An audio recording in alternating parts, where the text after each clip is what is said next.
Hello guys, welcome to our channel knowledgeness. आज के इस वीडियो लेक्चर में हम लोग बात करने वाले हैं अपने स्टैंडर्ड 9 के लॉज ऑफ मोशन के बारे में।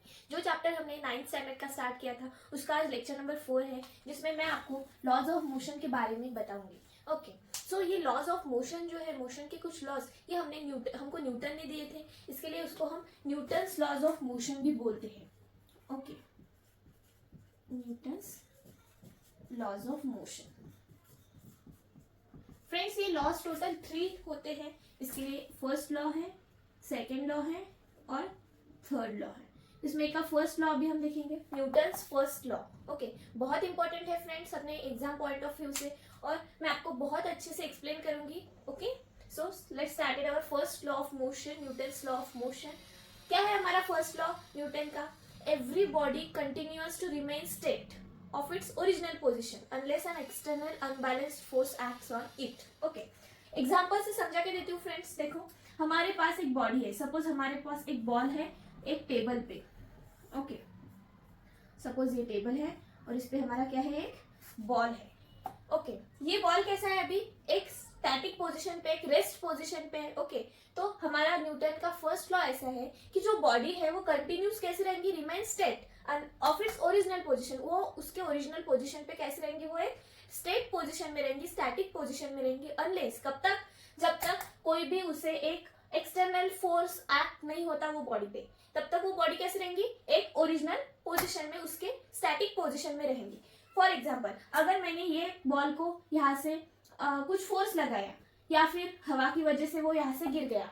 ओके, तब भी क्या होगा, कुछ फोर्स लगाने के बाद ही इस बॉल पे कुछ तो भी एक्शन होगी ना।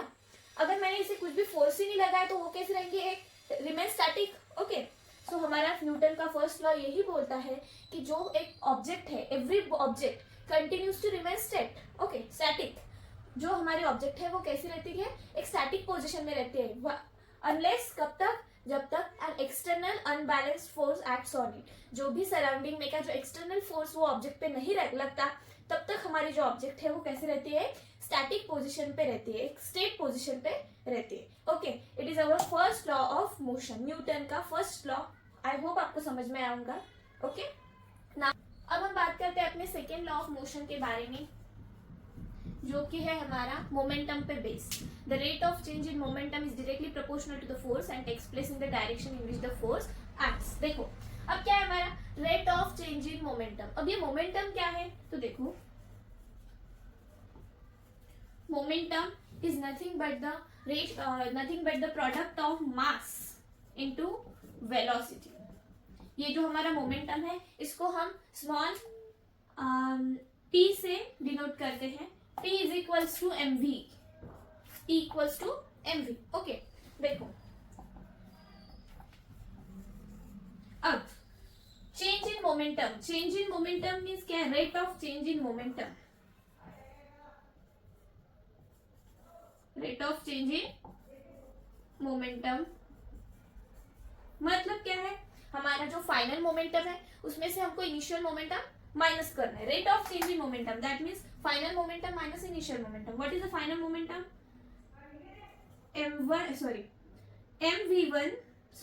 mv minus mu upon t। Okay, mv means final velocity में से इनिशियल वेलोसिटी चेंज करेंगे, वैसे ही final momentum minus initial momentum, it is क्या है हमारा, change in momentum is directly proportional to the impressed force, that means f। Force जो रहता है हमारा, फोर्स कैसा रहता है, वो चेंज इन मोमेंटम के रेट से डायरेक्टली प्रोपोर्शनल है। तो mv minus mu upon t। अब देखो, इसमें का मैं m कॉमन निकालती हूँ, v minus u by t। So f equals to m into v minus u by t। ये किसका फॉर्मूला है, हमारा एक्सेलरेशन का। सो मैं a लिख सकती हूँ इसकी जगह पे। ये है हमारा एक फॉर्मूला हमको यहाँ पे मिल गया है, f equals to ma। Okay, यही है हमारा सेकेंड लॉ ऑफ मोशन। क्या है?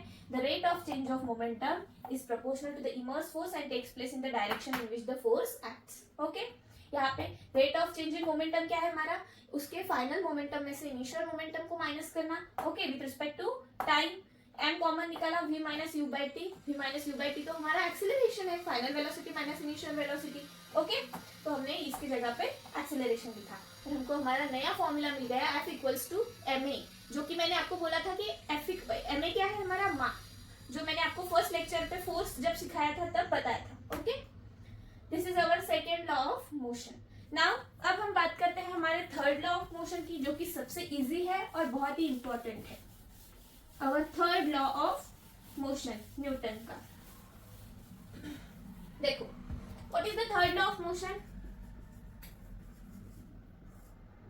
देखो, to every action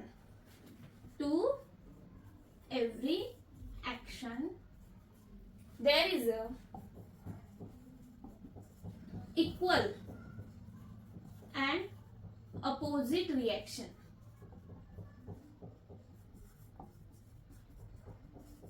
to every action, कोई भी एक्शन हो, हमको कैसे रिएक्शन मिलती है? Equal and opposite. अब मेरे पास एक बॉल है, मैंने ये बॉल एक फोर्स लगा के इस पे ऐसा फेंका।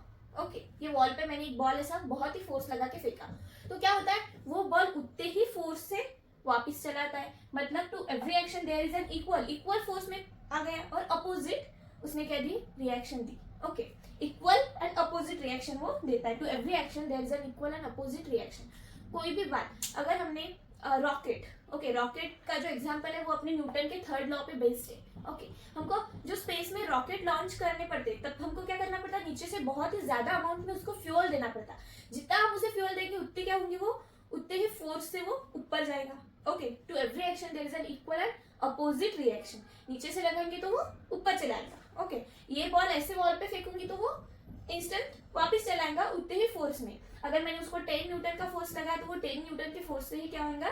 वापस आएगा, और वो कैसे आएगा? अपोजिट डायरेक्शन में आएगा। Okay, it is our third law of motion. Friends, आज के इस वीडियो में हमने 3 लॉज देखे अपने न्यूटन के। फर्स्ट लॉ हमारा था every body continues to remain state of its original position unless an external force acts on it. एक बॉडी तब तक अपने ओरिजिनल पोजीशन में रहती है जब तक हम उसे कुछ एक्सटर्नल फोर्स नहीं लगाते। ओके, सेकेंड लॉ हमने अपने मोमेंटम पे बेस देखा। मोमेंटम जो कि हमने पी से डिनोट किया, mass into velocity. Okay, and rate of change in momentum पे अपना सेकेंड लॉ था। क्या है rate of change in momentum?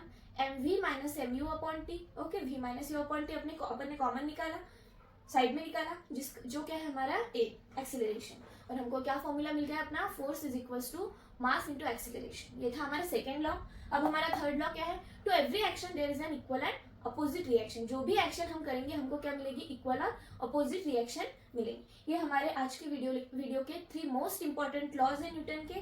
Okay, अब हम और एक बात यहाँ पे डिस्कस करते हैं, जो कि हमारी है इस चैप्टर में का लास्ट पॉइंट। इसके बाद हमारा ये चैप्टर ओवर हो जाता है। नेक्स्ट वीडियो लेक्चर में हम नेक्स्ट चैप्टर की शुरुआत करेंगे। ओके, हमारा नेक्स्ट लॉ है law of conservation of momentum. Law of conservation of momentum. Okay, law of conservation of momentum क्या है? ओके, एक एक करके बताती हूँ। देखो फ्रेंड, हमारे पास सपोज 2 ऑब्जेक्ट्स हैं। We have 2 objects. Suppose we have 2 balls. Okay, क्या है हमारे पास? 2 बॉल्स हैं। इसका मास m1 है, इसकी इनिशियल वेलोसिटी u1 है और फाइनल वेलोसिटी v1 है। ओके, इन द सेम वे इसका मास क्या है?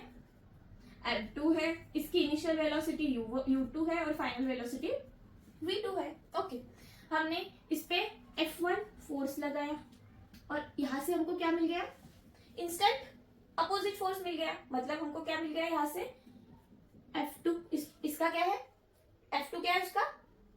इसका फोर्स है, और इसका फोर्स कौन सा है? अपना F1। ओके, तो यहाँ पे हमको ऐसा ध्यान में आएगा कि F1 इक्वल्स टू क्या है हमारा? Minus F2, because to every action there is an equal and opposite reaction. दोनों पे फोर्स लगा है, ये यहाँ पे आ गया F1 equals to minus F2।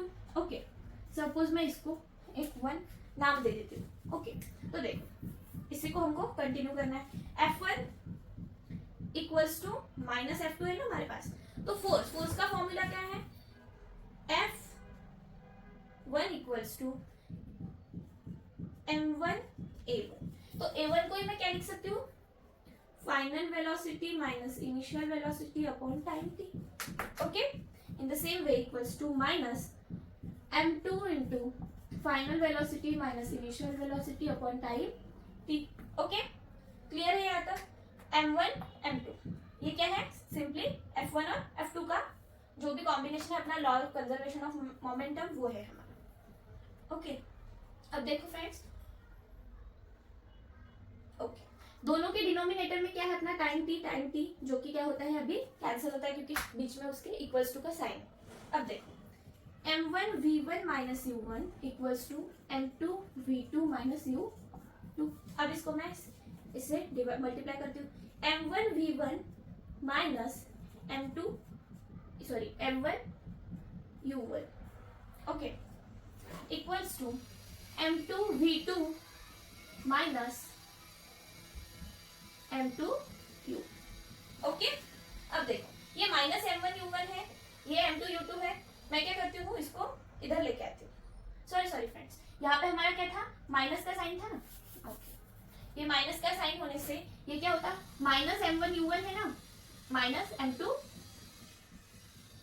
v2 minus minus plus m2 u2। अब देखो